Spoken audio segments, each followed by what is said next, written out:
Olá, seja muito bem-vindo aqui no Papo Previdenciário, o papo mais descontraído de direito previdenciário, de uma forma simples e didática para você entender, tá? Pessoal, importante, deixa aqui nos comentários para mim as suas dúvidas previdenciárias, porque a gente pega comentários aqui também para ajudar aí na formulação de vídeos, né? Então toda terça e quinta a gente está aqui batendo um papo, trazendo um vídeo mais explicativo, e aí na sexta-feira a gente coleciona aí o que a gente trouxe aí do Instagram na semana inteira e, consequentemente, traz um papo previdenciário.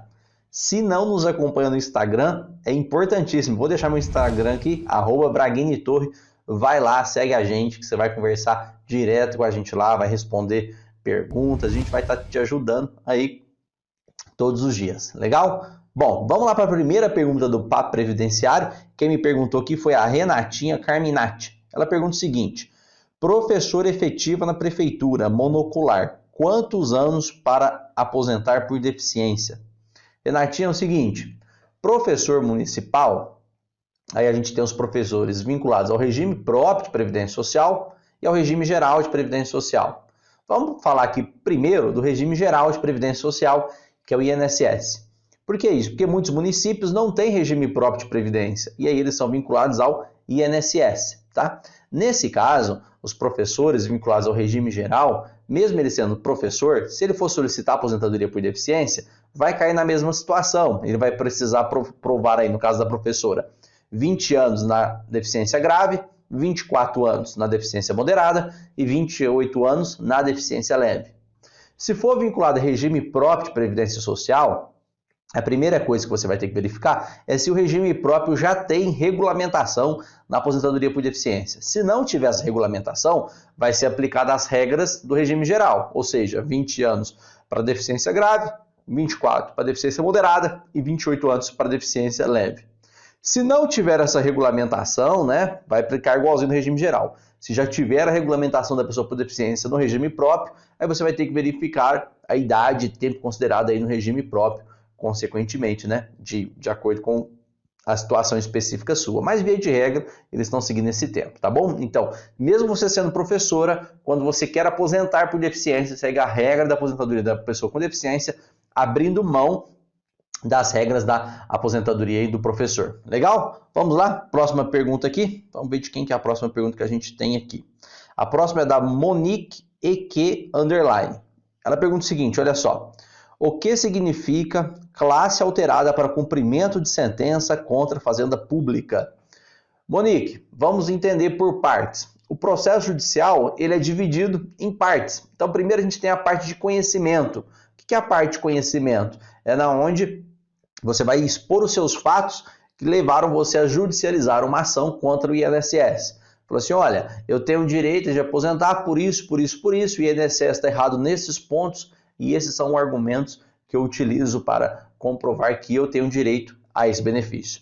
E você vai apresentar isso em juiz, o juiz vai analisar, o INSS vai contestar, você vai apresentar prova, o INSS vai apresentar prova, e aí no final, fala assim, ó, quem tem direito é a Monique. Então aí depois, realmente, você conseguiu comprovar o seu direito, conheceu o seu direito, é encerrado esse processo, transita em julgado, aí vai para uma outra fase do processo, chamada fase de cumprimento de sentença, que é exatamente essa daqui que você está. Então, é o momento que seu advogado, a sua advogada, vai entrar com essa fase processual de cumprimento de sentença, informando ao juiz, olha, nós já conseguimos isso aqui no processo de conhecimento, foi isso que foi validado, isso que ganhamos, agora o teu advogado vai começar a executar. Falou assim, eu quero a implantação do benefício, eu quero a averbação do período, eu quero reconhecimento dos períodos em atraso, vai apresentar cálculos, então, ou seja, nada mais é do que uma outra fase do processo para cumprir, para o INSS executar, né, para você executar o INSS, aquilo que você demonstrou na fase de conhecimento, tá bom?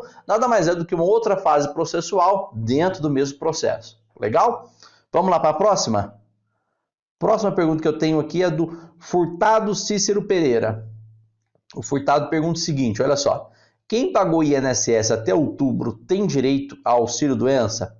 Furtado, aí depende do tempo que você pagou até outubro, né? Porque lembre-se, para você ter direito a algum tipo de benefício do INSS, previdenciário, né?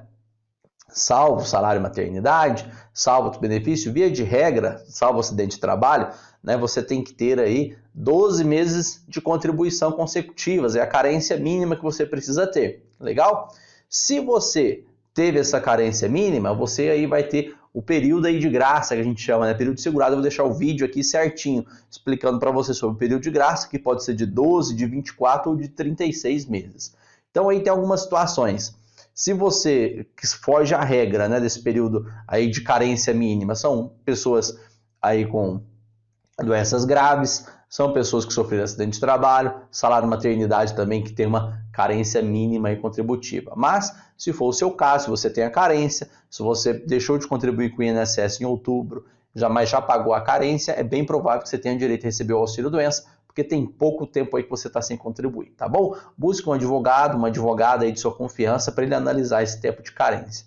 Pessoal, você entendeu o que é carência? Ficou com dúvida? Deixa aqui nos comentários para mim, que eu vou estar mandando o link para você aprender aí sobre carência, que é importante, e sobre o período de graça também, que às vezes você está desempregado e acredita, né, ficou doente e acredita que não tem direito, e pode ser que você tenha direito. Então deixa aqui para mim se é o seu caso, que eu quero saber, que eu vou te mandar o link do vídeo para te ajudar, tá bom? Vamos lá, próxima pergunta.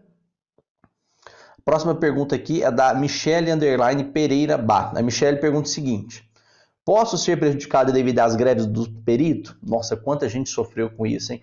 Foi o seu caso? Você foi prejudicado? Coloca aqui nos comentários para mim, que eu vou te mandar o videozinho também do que você tem que fazer nessas situações aí de greve do INSS. Eu criei um vídeo sobre isso, talvez você não tenha visto. Deixa aqui nos comentários, doutor, fui prejudicado sobre as greves do INSS. Vou te mandar um videozinho onde vai te ajudar. E aí, Michele, é o seguinte, você acaba sendo prejudicado referente à greve, não só, por às vezes, não em relação ao recebimento de benefício, mas em atraso, né? Então, ou seja, se você consegue fazer uma perícia no mesmo mês, se o perito aí está de greve, vai demorar 2, 3 meses para você conseguir fazer essa perícia. E você tem outras vias, né? Discutir isso judicial, mas até o judicial resolver. Então, ou seja, o segurado sempre acaba sendo prejudicado em situações de greve, né? Então, infelizmente, não tem como resolver. Não só os segurados, toda a administração pública, advogados, toda a situação de um modo geral acaba prejudicando em referente à greve. Não somente, né, pelos períodos de pagamento que você vai receber, porque se provar incapacidade, você vai receber todo esse período da incapacidade, mas o tempo que demora para você fazer uma perícia acaba prejudicando, a pessoa já não está conseguindo trabalhar e ainda vai ficar mais 1, 2 meses sem trabalhar e sem receber, sendo que ela está incapacitada, está doente, está precisando receber benefício. Então, sem dúvida, não é que você pode ser prejudicado, né? Você não deve ser prejudicado, mas acaba te prejudicando em função do atraso aí da prestação do serviço do INSS, tá bom? Pessoal, participe do Papo Previdenciário, deixe suas dúvidas e dificuldades aqui, eu vou te mandar os links para te ajudar e me acompanha lá no Instagram. Todo dia a gente está por lá. Vem com a gente. Tchau!